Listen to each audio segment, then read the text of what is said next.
Too little, too late. That's the damning assessment of Premier Daniel Andrews and the Victorian government's contact tracing failures related to COVID. In a parliamentary probe into the debacle, it found that Victoria's deadly second wave and crippling lockdown could have been avoided if the government had taken seriously the growing warnings about its underfunded, understaffed and outdated public health unit. It's a shocking outcome, and to discuss this more, I'm joined by my panel, Sky News contributor Prue MacSween and former federal Labor Senator Stephen Conroy. Now, Stephen, I hope you don't mind. I'm going to start with you because I just wonder, can you defend the indefensible in the name of Labor politics, or you're going to tell us the truth? Look, the Premier stood up 4 or 5 months ago and said mistakes were made, and he called the inquiry to get to the bottom of what went wrong. The inquiry you're talking about at the moment also investigated it, and it's found pretty much the same thing, which is that the hotel quarantine process was flawed. It outlined a number of reasons why it was flawed, and I think they stand the test.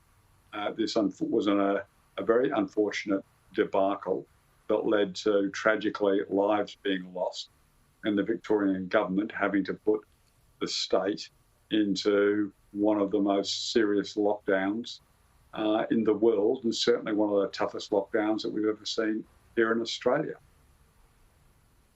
Yeah, you mentioned lives being lost, and Prue, the total number was 800 lives were lost, and they could have been avoided. Clearly, most of them could have been. Surely heads should roll, or more heads should roll in the Andrews government after this report, wouldn't you think? Well, you would think so, but, you know, we know that the Code inquiry was very limited in its parameters and, from my perspective, totally unsatisfactory.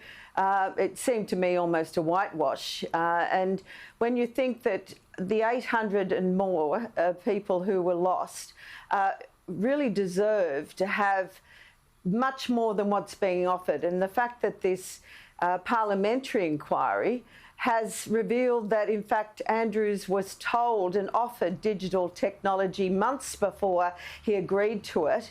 You know, the brazen, hubris of the man to stand up there every day at a press conference, boring the pants off people, but just, it was a piece of theatre to show that he was doing something when we all know now that he was doing very little.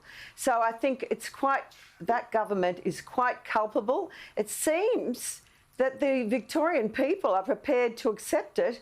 I mean, the kind of support that he's got is astounding, and I just find it an amazing situation that Andrews is still in office.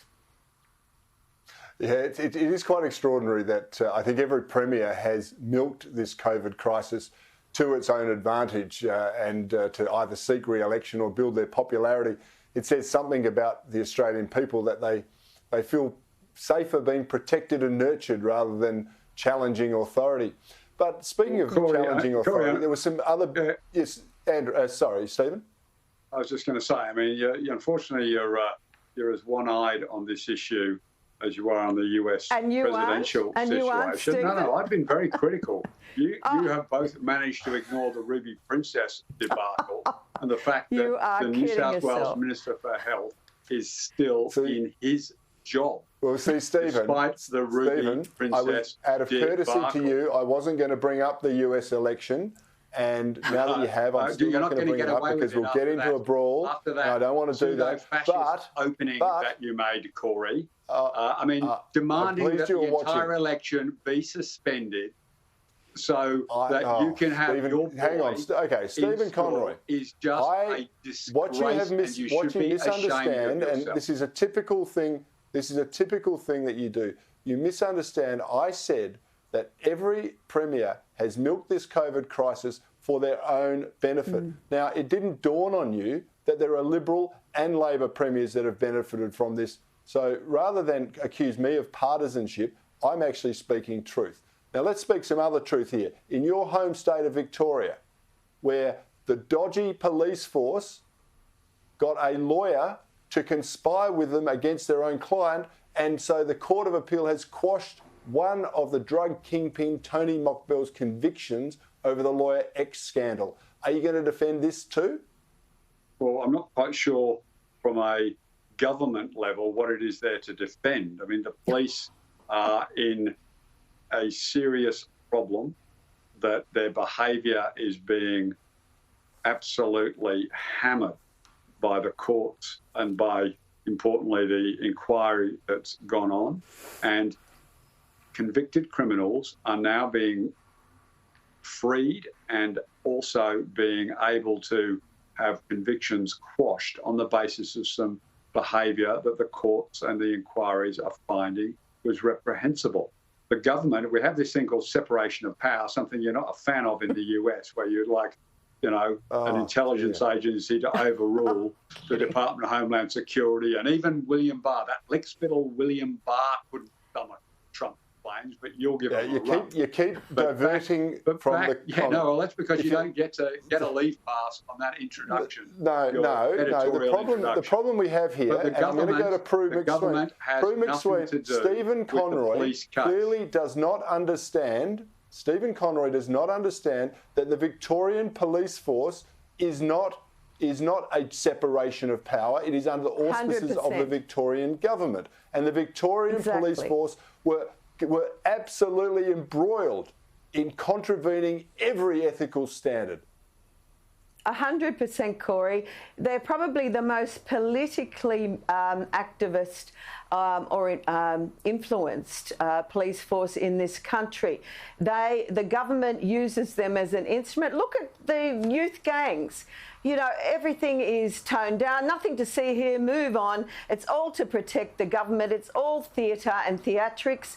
And this police force and this government really are culpable and questionable and should be investigated. The Royal Commission, I don't believe, has gone far enough.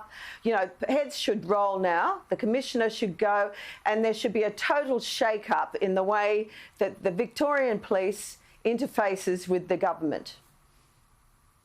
The separation of powers. Now we're going to have one last thing. On Victoria, Stephen, and I'm going to address it to you. Stephen, here's another Victorian issue, right? Hospital workers have been told, and other public servants have been told they can't tell their husband or wife, or tell people that their husband or wife has passed away. Now, that's because they're not allowed to use the terms husband or wife for fear of offending non-heterosexual people. Wasn't the purpose of legalising gay marriage, was it so same-sex couples could get married and say, this is my wife or this is my husband? Stephen?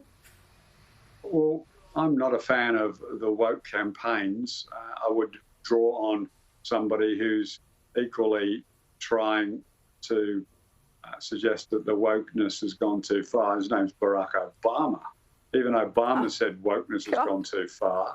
And just in the last week, Obama has said, the defund the police type campaign is wokeness gone mad. Well, this sort of issue that you've just highlighted falls into that exact same category. This is a silly way for the instructions to be given. I'm not a fan of it.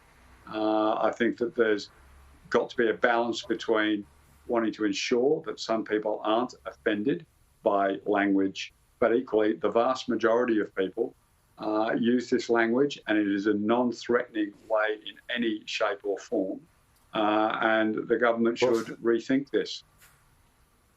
Stephen, you would agree on something eventually, but you still managed to weave US politics into it. Yes. I want to jump to Prue now for a second. What's wrong with New South Wales, Prue? I thought everyone up there was starting to get along and ignoring, some of the idiot things that were taking place. But now Nationals leader John Barilaro has effectively declared war again with the Liberal Party because they're going to contest the seat of Port Macquarie. That was where, if you remember, former Nats member Leslie Williams became a Lib. What do you make of this? And is this an outbreak of hostility that they're going to be able to recover from? Well, I don't blame him. I'm all for it because she has done the dirty. Now, we don't know how much the Liberal Party encouraged her, but, you know, it was not a good look. And I feel that, you know, good on Barra for having a go. It was a national seat. He has every right to put a candidate up.